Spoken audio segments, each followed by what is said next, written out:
The good people at Stoneblade sent us over their new SolForge Fusion. Now this is their starter kit, but let's open this up, let's see what's inside, and we will go over a little bit how the game plays.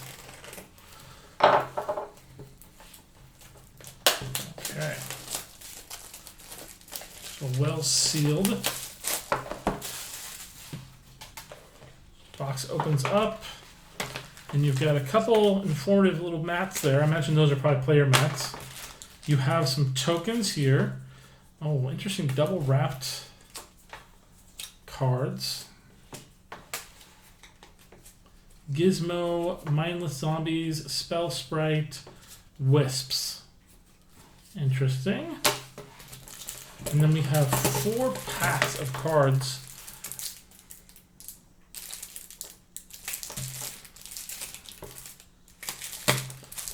Let's check out these first.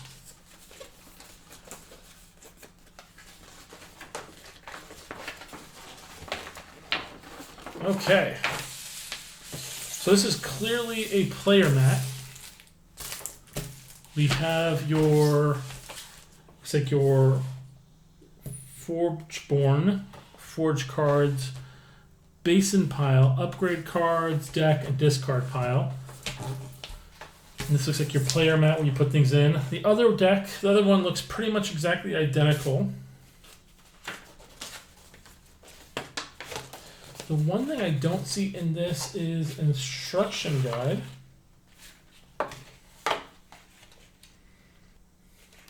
And specifically this is on the box. You can go to SolForgeFusion.com to learn how to play. I imagine they basically took the player's manual out of this and put it directly into the website so you can see it there. But it says there are 4 unique faction decks of 32 cards, 2 game boards, 12 minion cards, that's the first ones we talked about, 26 tracker cards, and 2 Forgeborn trackers.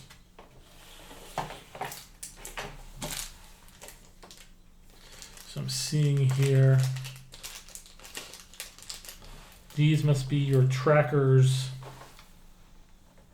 and tracker cards. There's 2. They're very small though, the Forgeborn trackers. And these look like the tracker cards. These are very small. All right, so what we're gonna do is we're gonna find out how to play this game. We'll talk about that a little bit, and then we'll be right back. Let's pick up where we left up. The game is very interesting with regards to how it plays. So, you need a play mat for both players.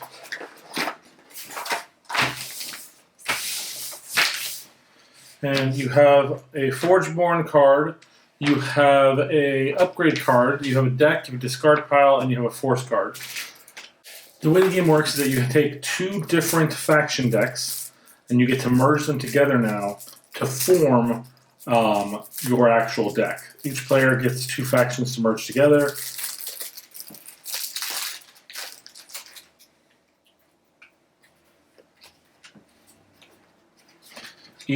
So basically the way it's going to set up is that you're going to have 2 Forgeborn to pick from to be your main character. Each round it gets upgraded to being a feature for the Forgeborn. For instance, this one here, the first one is nothing. The second one is Army of the Damned. Play up to 2 mindless zombie minions. Soul Rip for level 3. Destroy one of your creatures. Play a it's a level 1 or level 2 creature for free. And the 4th one is Dark Summoning. Play a level 1 or level 2 creature from your discard pile for free. So you place that right there on your deck. Then you're going to take your decks and you're going to pull out your level 3 and level 2 creatures. And you're going to put those aside. All of your regular level characters, and you're going to shuffle them up together and place them in your deck. Now all of your level 3 and level 2 characters can be placed face side up in your upgrade piles. And there's a reason for that, because you don't need to have them hidden. You're then going to place your Forge card here. Forge card is how you tell what turn it is. You have a front turn and a back turn. So if you're up for the Forge card, you're up first. What that means basically is people are going to take turns playing 3 cards from their hand, a 5, and you can place your characters on the board. So once you've placed a creature, for instance a zombie, say you're Forge, you get to put on the top row. Once you place a creature, at this point you can then take from the level 2 deck that same creature, the Decayer,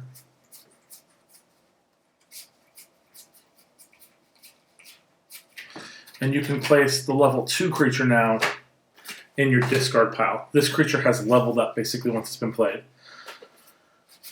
And then you can, the next player will play, you'll play your character, and so on and so forth. Unlocking the level ups. And then once you've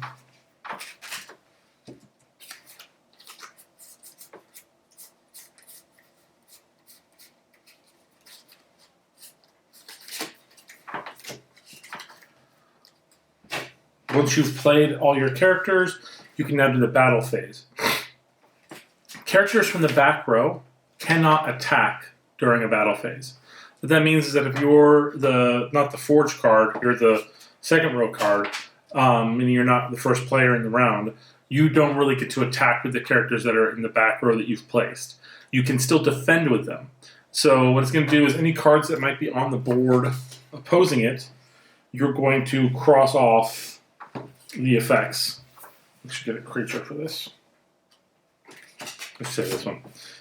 So you actually have a attack of 2, a health of 8, versus a 2 and 2. So this one would die, and then 2 damage would be done to the card, which means this would be dropped down to 6 health. Now, if you do have any health that continues forward, it will then attack the life of the other player. Players have 50 health to start, and it basically starts dwindling down as you do attacks. So anything that goes forward basically does it. Now, any of your characters in the back row can't attack, and when they're defending, their damage doesn't go through to the player.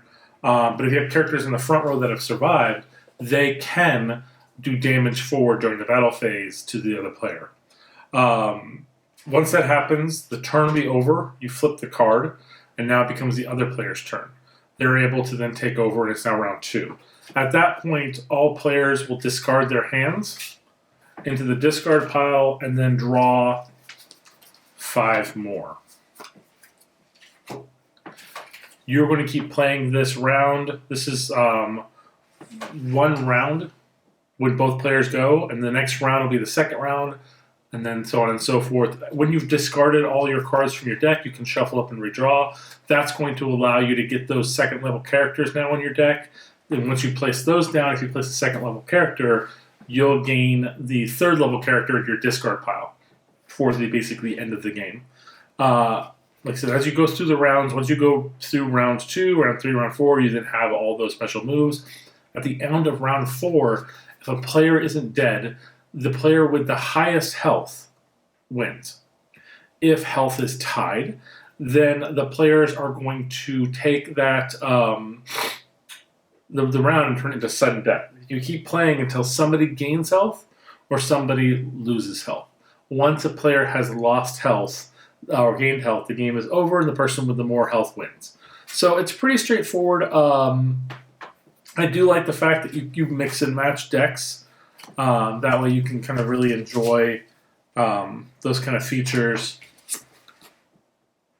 There are multiple types of packs that you can get, and also there should be the ability to add them to the virtual deck as well down the line.